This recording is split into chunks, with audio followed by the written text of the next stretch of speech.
আকৌ জিলিকি উঠিছে ঐতিহাসিক চৰাইদেউ মৈদাম ক্ষেত্ৰ। বিশ্ব ঐতিহ্য ক্ষেত্ৰ ৰূপে স্বীকৃতি পোৱাৰ লগে লগে পুনৰ নিউয়ৰ্ক টাইমছ যি বিশ্ব সমাদৃত এখন নিউজ পেপাৰ চৰাইদেউ মৈদাম তথা অসমৰ কেইবাটাও অঞ্চলৰ কথা প্ৰকাশ পাইছে। আৰু 2025 বৰ্ষত ভ্ৰমণ কৰিব পৰা বিশেষ ঠাইসমূহৰ ভিতৰত অসমৰ চৰাইদেউ কাজিৰঙাৰ লগতে বিভিন্ন অসমৰ কেইবাটাও ক্ষেত্ৰৰ কথা প্ৰকাশ পাইছে আৰু বিশ্বৰ বুকুত জিলিকি উঠিছে ঐতিহাসিক চৰাইদেউ মৈদাম।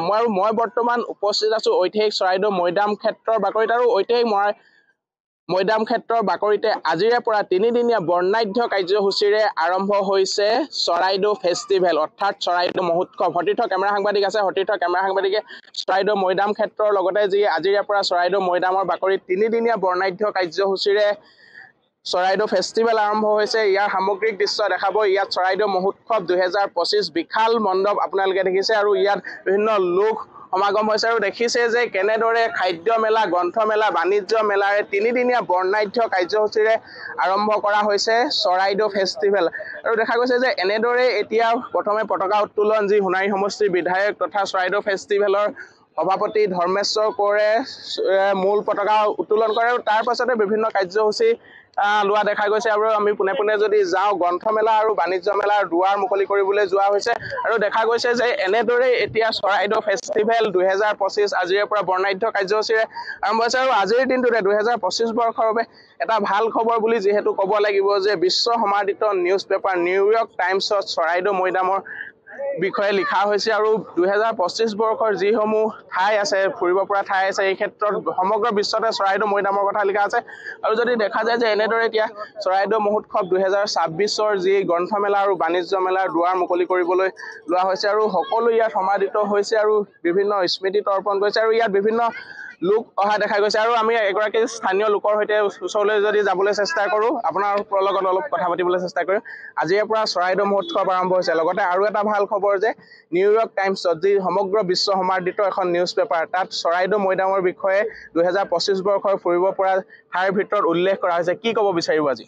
আমি একেবাৰে চৰাইদেউ স্থানীয় ব্যক্তি হিচাপে আমি অতি আনন্দিত হৈছোঁ, যিহেতু এটা সৰ্বব্যাপী থকা এটা সংবাদ মাধ্যমত চৰাইদেউ মৈদাম ক্ষেত্ৰৰ বিষয়ে উল্লেখিত হৈছে।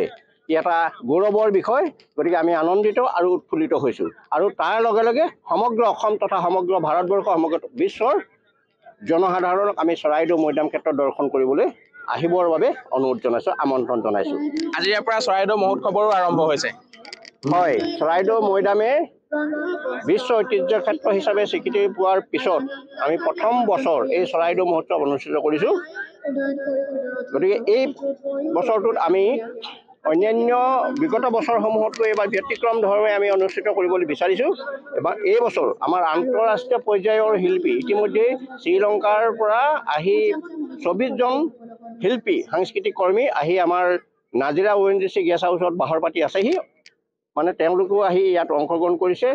সুদূৰ উৰিষ্যাৰ পৰাও আহিব সাংস্কৃতিক কৰ্মী। যথেষ্ট ব্যতিক্ৰম ৰূপত আমি এইবাৰ চৰাইদেউ মহোৎসৱ অনুষ্ঠিত কৰিবলৈ আগবাঢ়িছোঁ। দেখা গৈছে যে এনেদৰে এতিয়া ব্যতিক্ৰমী ৰূপত বিভিন্ন দেশ বিদেশৰ প্ৰতিনিধিৰ সহায়ত চৰাইদেউ মহোৎসৱৰ আয়োজন কৰা হৈছে। আৰু চৰাইদেউ মহোৎসৱৰ আৰম্ভণিৰ দিনটোতে যিহেতু এটা ভাল খবৰ বুলি কোৱা হৈছে যে বিশ্ব সমাদৃত নিউয়ৰ্ক টাইমছত যি চৰাইদেউৰ কথা উল্লেখ হৈছে আৰু যিসকল লোক আছে ইয়াত আমি তেওঁলোকৰ ওচৰলৈ যাবলৈ চেষ্টা কৰিম। তাৰ আগতে আমি কিছু পৰিৱেশ দেখাবলৈ, সতীৰ্থ কেমেৰা সাংবাদিকক কিছু পৰিৱেশ দেখাবলৈ চেষ্টা কৰিম। এনেদৰেই এতিয়া বিশ্ব ঐতিহ্য ক্ষেত্ৰৰ চৰাইদেউ মহোৎসৱৰ আয়োজন কৰা হৈছে আৰু স্থানীয় যুৱক আছে, আমি স্থানীয় যুৱক যিসকল আছে তেওঁলোকৰ ওচৰলৈ আমি যাবলৈ চেষ্টা কৰিম। যিহেতু আমাৰ ওচৰৰে এজন স্থানীয় যুৱক আছে। প্ৰথমে চৰাইদেউ মহোৎসৱ আজিৰ পৰা আৰম্ভ হৈছে আৰু আজিৰ দিনটোত এটা ভাল খবৰ বুলি ক'ব লাগিব যে বিশ্ব সমাদৃত নিউয়ৰ্ক টাইমছত চৰাইদেউৰ বিষয়ে যি বাৰ্তা আহিছে 2025 বৰ্ষৰ যি ভ্ৰমণ ঠাইসমূহৰ বিষয়ে কি ক'ব বিচাৰিব আজিৰ দিনটোত? হয়, আপোনালোক সকলোৱে জানেই যে চৰাইদেউ বিশ্ব ঐতিহ্য ক্ষেত্ৰ হিচাপে স্বীকৃতি লাভ কৰিলে।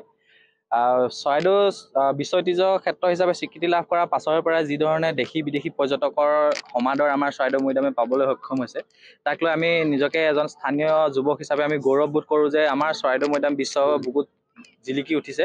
দ্বিতীয়বাৰৰ বাবে প্ৰথমবাৰ আমাৰ 600 বছৰীয়া আহোম শাসনকালৰ যি গৌৰৱ উজ্জ্বল ইতিহাস, সেই ইতিহাস বিশ্ব প্ৰসিদ্ধ হৈয়ে আছে আৰু চৰাইদেউ মৈদামো এতিয়া বিশ্ব প্ৰসিদ্ধ হ'ল। গতিকে এই বিশ্ব প্ৰসিদ্ধ হোৱাত আমাৰ যি চৰাইদেউ মহোৎসৱ 2015 চনৰ পৰাই চৰাইদেউ মহোৎসৱ আয়োজন কৰি অহা হৈছে, সেই চৰাইদেউ মহোৎসৱৰ ভূমিকাও অপৰিসীম। এই চৰাইদেউ মৈদামৰ কাষৰ ফিল্ডখনতে আমি প্ৰত্যেক বছৰে অনুষ্ঠিত কৰোঁ চৰাইদেউ মহোৎসৱ। এইবাৰো তাৰ ব্যতিক্ৰম নহয়। 2025 বৰ্ষৰ চৰাইদেউ মহোৎসৱ আমি 3দিনীয়া বৰ্ণাঢ্য কাৰ্যসূচীৰে অনুষ্ঠিত কৰিব লৈছোঁ। আমাৰ কাৰ্যসূচীসমূহ বৰ্তমান এটা এটাকৈ সম্পন্ন হৈছে। প্ৰথমতে মূৰ্তি উন্মোচন, পতাকা উত্তোলন, স্মৃতি তৰ্পণ। এতিয়া আমাৰ গ্ৰন্থ আৰু বাণিজ্য মেলাৰ শুভ উন্মোচন আছে। এতিয়া বৰ্তমান সেই কাৰ্যসূচী আমাৰ চলি আছে। যিহেতু আমি গম পাইছোঁ যে নিউয়ৰ্ক টাইমছ নামৰ এখন বিশ্ব প্ৰসিদ্ধ মেগাজিনত আমাৰ চৰাইদেউ মৈদামলৈ পৰ্যটকৰ যিটো ভিৰ, সেই ভিৰটো বাঢ়িছে বুলি তাত এটা উল্লেখ কৰিছে। তাৰ বাবে আমি গৌৰৱ কৰিছোঁ। আৰু চৰাইদেউ মহোৎসৱৰ যি ধাৰা আছিলে, চৰাইদেউ মহোৎসৱৰ যি লক্ষ্য আছিলে, সেই লক্ষ্য উদ্দেশ্য বৰ্তমান আমাৰ লাহে লাহে আমাৰ ফলপ্ৰসূ হোৱা বুলি আমি আশা কৰিছোঁ। এই 3দিনীয়া কাৰ্যসূচী 9, 10 আৰু 11 জানুৱাৰী কাৰ্যসূচী লৈ আমি সকলো অসমবাসী ৰাইজকে আমি আমন্ত্ৰণ জনাইছোঁ।